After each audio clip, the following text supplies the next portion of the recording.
Hello, lovely dance people, and welcome to David's Dance Podcast. I'm David Evans, your host. And today we're just doing a solo podcast just to kick us off, try out the sounds, see how everything is feeling. I really wanted to create a podcast that would be kind of a pulse on the dance world. This podcast is an opportunity to interview some of my heroes, some of the people that I've worked with, and people who I haven't worked with in the industry, and get behind the scenes and ask the questions that we all wanted to ask. How did you get into dance? What made you want to dance? How did you get into the industry? How did you score that big job? How did your work develop?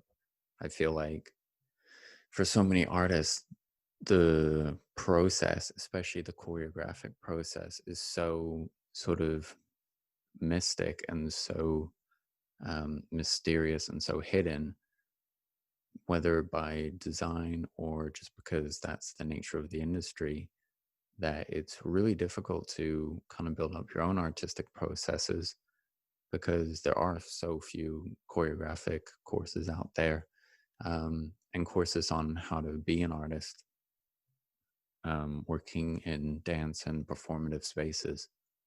And I think there's a lot of things that when I got into this industry, I wish I knew beforehand. And I think there's that roadmap artistically is different for everybody. And I think there's so much to be gained by just understanding what everybody's roadmap was. And are there ideas there that could help you on your dance journey, on your dance career, on your artistic journey? So I really just wanted to start off with talking a little bit about my journey and how I got into dance and into this kind of line of work. So, um, yeah, so I originally got into dance like many when I was a teenager. I did gymnastics when I was younger and then stopped that, got into art for a little bit, and then kind of got into dance and found that that was for me the next best thing to kind of express myself.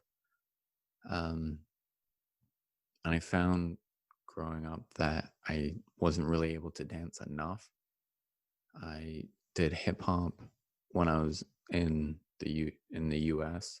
So I grew up in the US, and while I was there, I did hip hop and break dance, and that was a fantastic way to bring all those gymnastic skills into dance and kind of transition them into something else.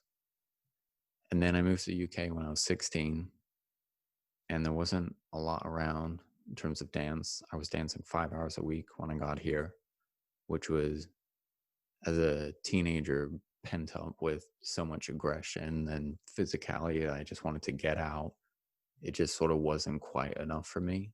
But I started doing jazz classes, um, which were fantastic. And I was doing capoeira as well. So I did capoeira for 2 years, and continued my breakdance as well by myself. And then things only really took off again when I went to university. And so I went to university to do a art and philosophy degree at Reading. And at the time, I really loved dance, but I didn't think it could be a career going into university. But I so loved it. And the first thing I did when I got there was just sign up for all the societies.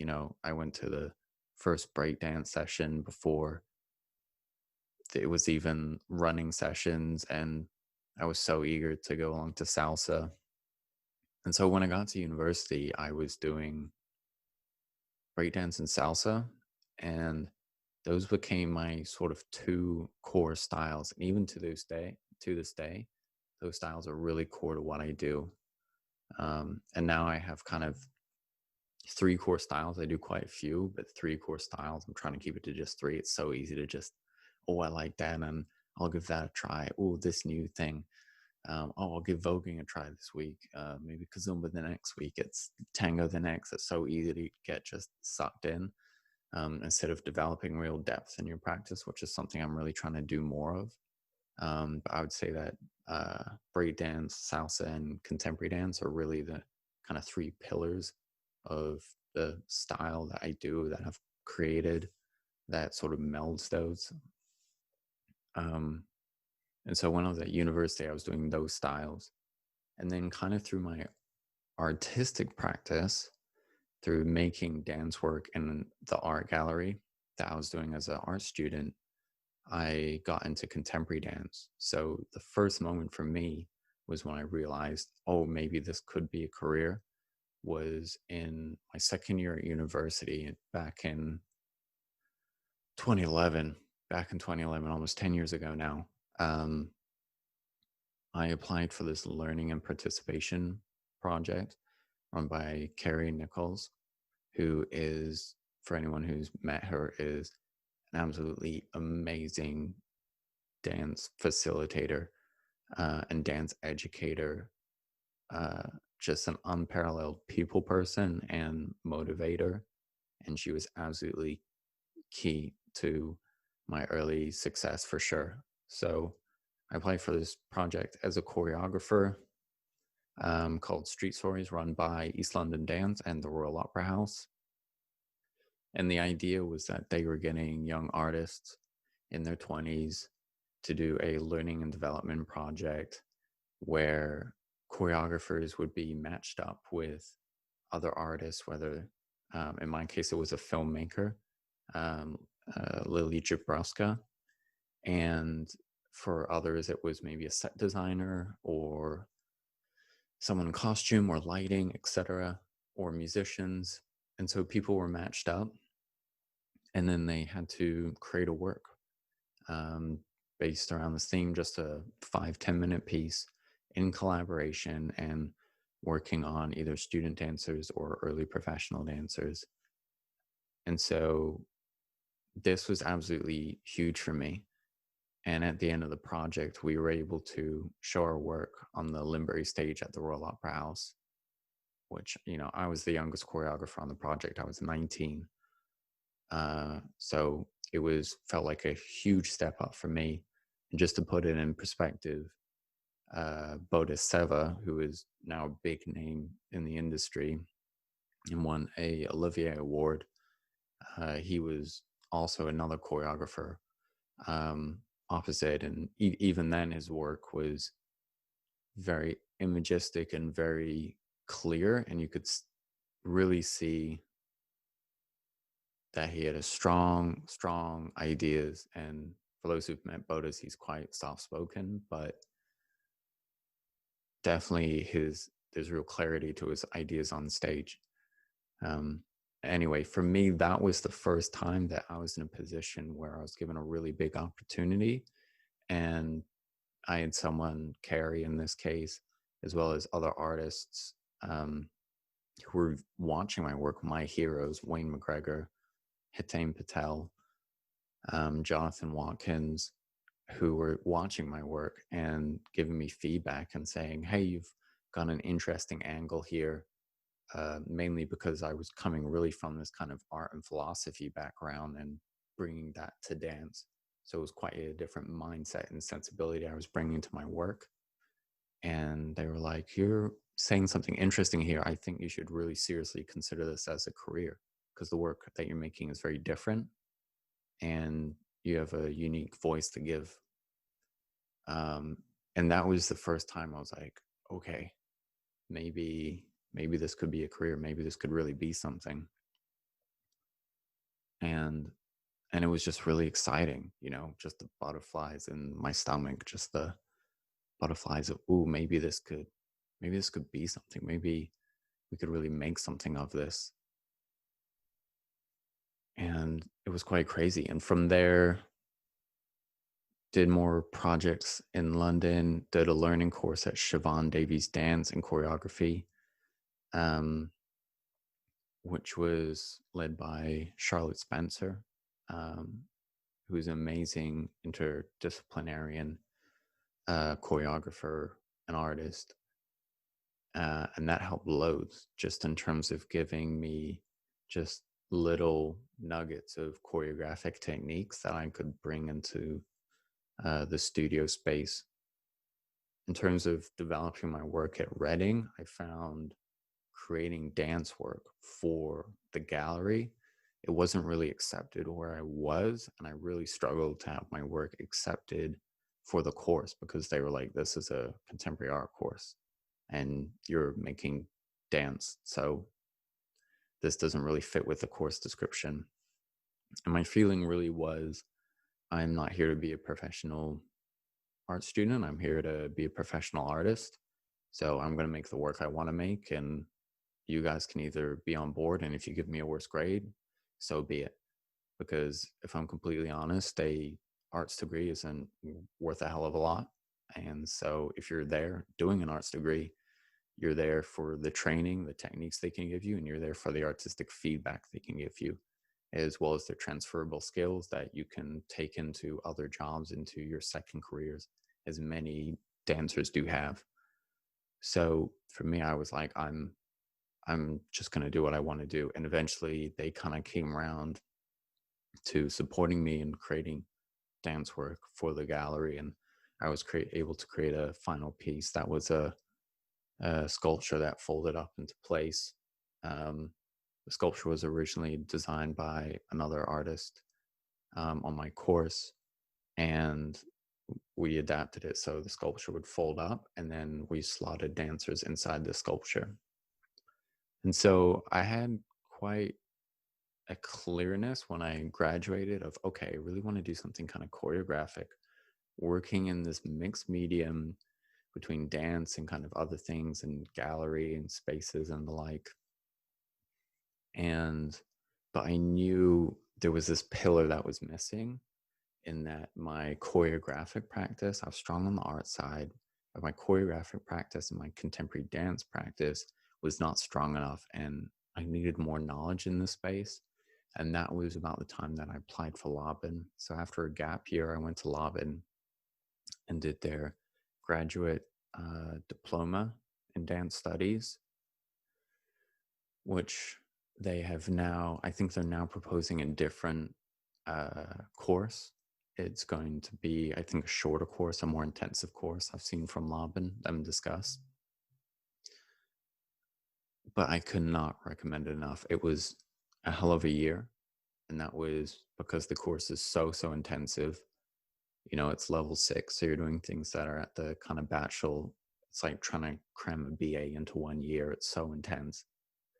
But it was fantastic. And in terms of value for money, I I couldn't recommend it enough.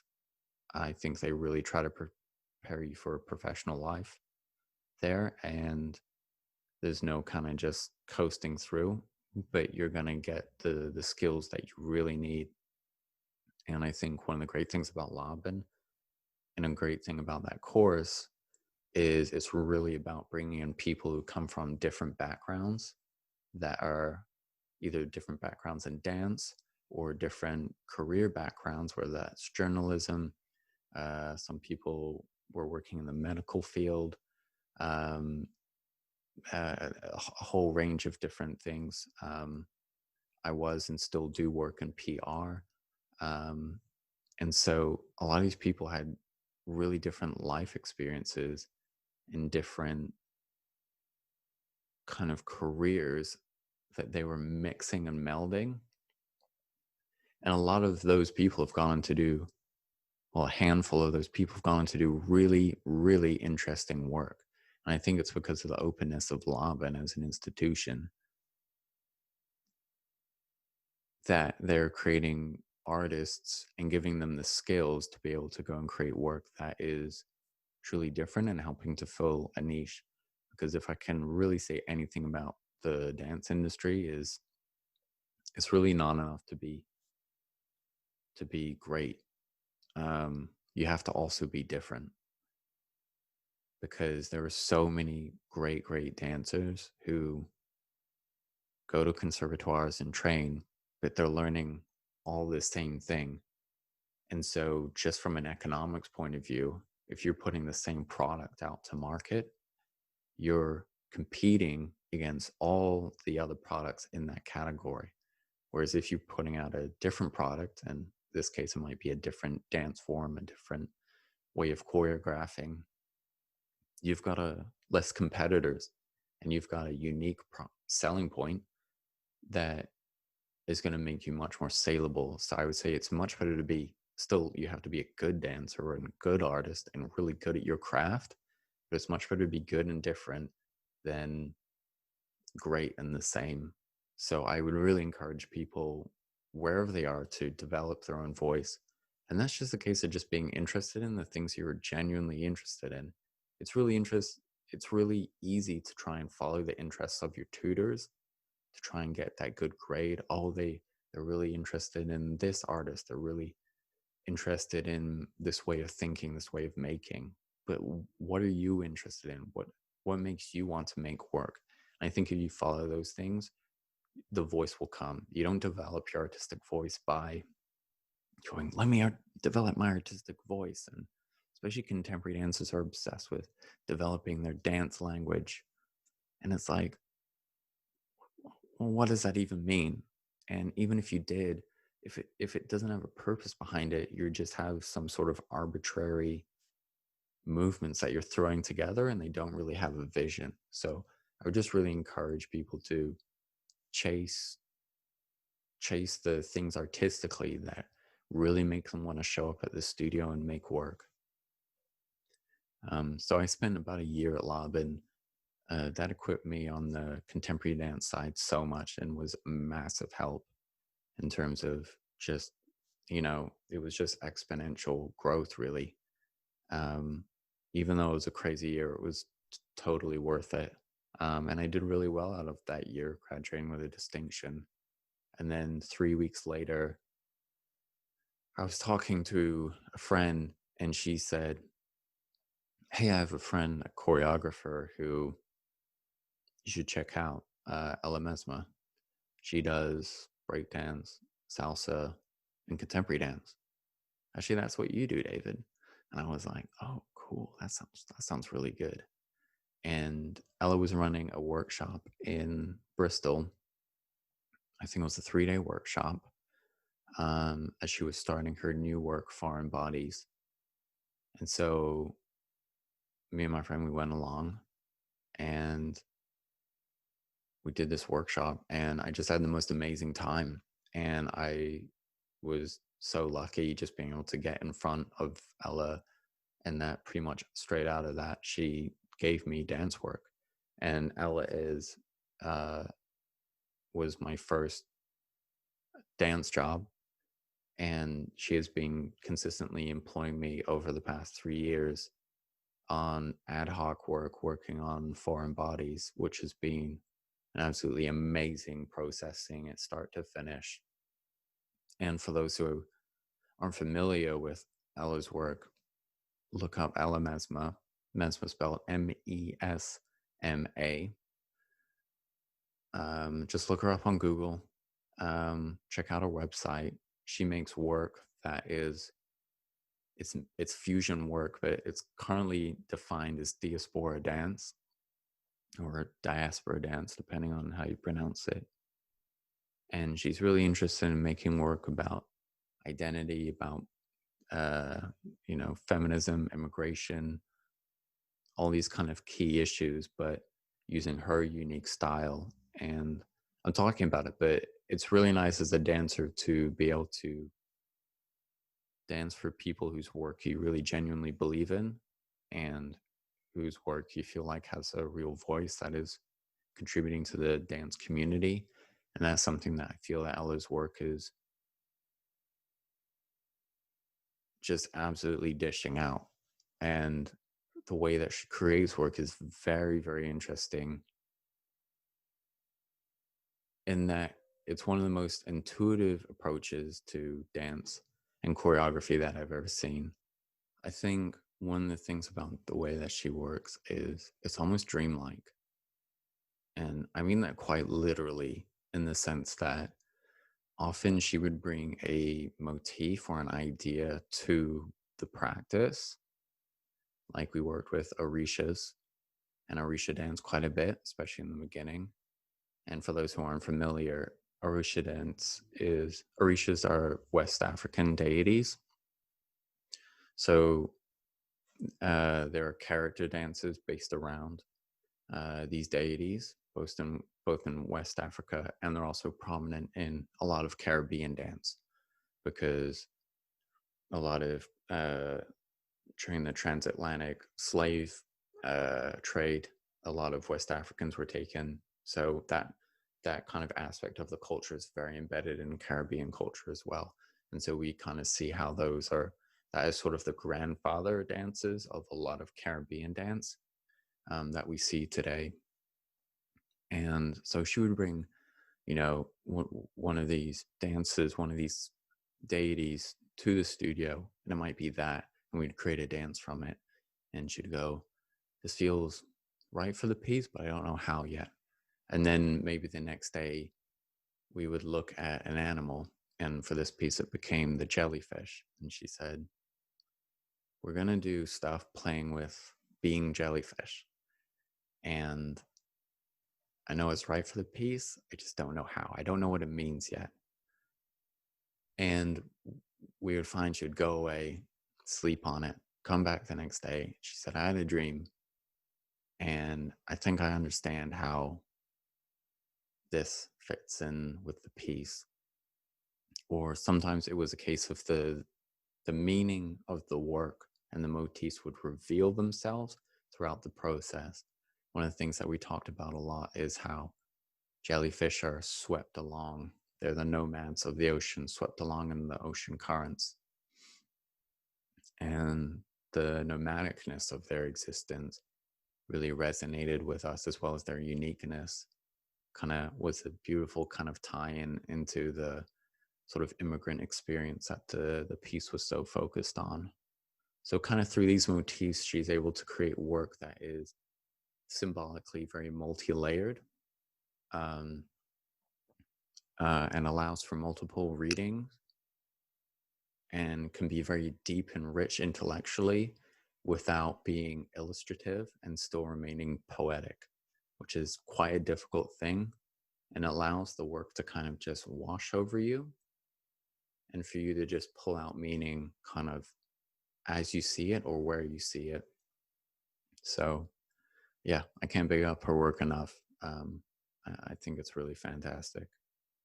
And so I've been working with Ella, and in the meantime, trying to develop my own work, which has been a little bit scatterbrained, to be honest, because I was really sure I was going to move straight into the gallery space. And then I left. And pretty much the first thing I did was create 2 stage works. um, the main one being called Armada, which was a trio based around contemporary floor work. And eventually last year I did create a gallery show that was a mixture of sculpture and dance, but it didn't really accomplish the things that I wanted it to in terms of integrating my vision of artistic mediums and objects, integrating with dance and with movement. Although one thing that came from it that I think was really successful was this idea of dance sculptures or movement sculptures, presenting dance in the gallery space and presenting it as sculpture so that it is appreciated for its maybe three-dimensional form, more so than just movement.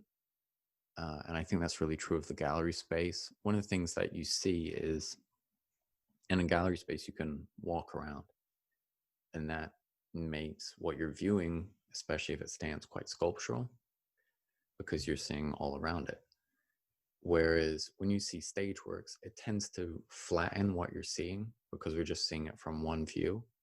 And so when you're choreographing for the stage, it's a little bit more like painting because you're creating shapes that are going to be perceived in really 2 dimensions. And so it's kind of a more of an illustrative and imagistic approach to choreography. Whereas when you're creating for the gallery, you're creating something that's going to be viewed from multiple angles. and something that feels less of a barrier between performer and audience. So you have something that feels a bit more tangible, a bit more intimate, and that feels a bit more real life and a bit more three-dimensionality to it. So I think that kind of terminology, and a little of it kind of derived for me from Simone Forti, who created dance structures. Um, there's one I think it's called the huddle, and it's people huddle together like this, and then one will just emerge and climb over this mound of people and then reintegrate into the huddle. Whoops. Climb over this mound of people and then reintegrate into the huddle. And I think that way of is beautiful, first of all, and it's really effective as kind of contemporary postmodern dance. But I think that terminology of kind of dance structures or dance objects, dance sculptures really offers really interesting possibilities. Yeah. So that's just a little bit about me. I'll touch on more as we get into further podcasts, but I just wanted to give you guys a bit of an introduction into kind of what my initial journey was, a brief overview of that journey into dance that I had. And lastly, one of the things I like to make a feature of the podcast is just touching on a little bit of industry news each week, getting under the skin of what we're looking at. And I think for this first week, one of the things that I saw was that Netflix are releasing a new docu-series called Move. And from what I've seen from the trailer, it looks like Ohad Nahiran of Ashiva Company and Akram Khan are going to be featured in the series, which I think is absolutely fantastic. I know both of these figures are huge in the contemporary dance world in terms of the choreographic behemoths that they are, as well as being able to have real strong artistic voices as well. What I personally feel is that it's seeing it on a platform like Netflix is really positive in terms of making aspects of contemporary dance more mainstream. I think one of the things that worries me about contemporary dance in particular is that it can suffer from becoming too elitist. And if it becomes too elitist, it becomes irrelevant to the everyday person. And that's never what I want to happen. There's an artist, Hagit Yakira, and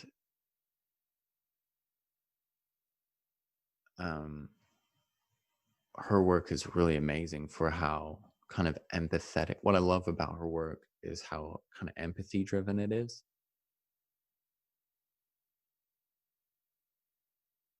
And that there's just no pretense in it. And I think it democratizes dance again. And I think we just really, really need that. We need dance that is confident but isn't pretentious. It's just offering itself to the world. Dance doesn't work when it's something that people do in London or over there. So many of the most successful dances that we have are folk dances or street dances because people don't need elitists to have dance. Dance has a way of just emerging itself from the kind of ashes of any situation. And time again, we see communities put under immense pressure and they dance. And they create new dance forms in response to their context and in response to what they're feeling and experiencing politically and as human beings. And that's why so many street dancers are so powerful, because they're responding to something very real. And those people aren't dancing to be paid. They're dancing because they need to dance, because that dance is fulfilling something essential to who we are as human beings.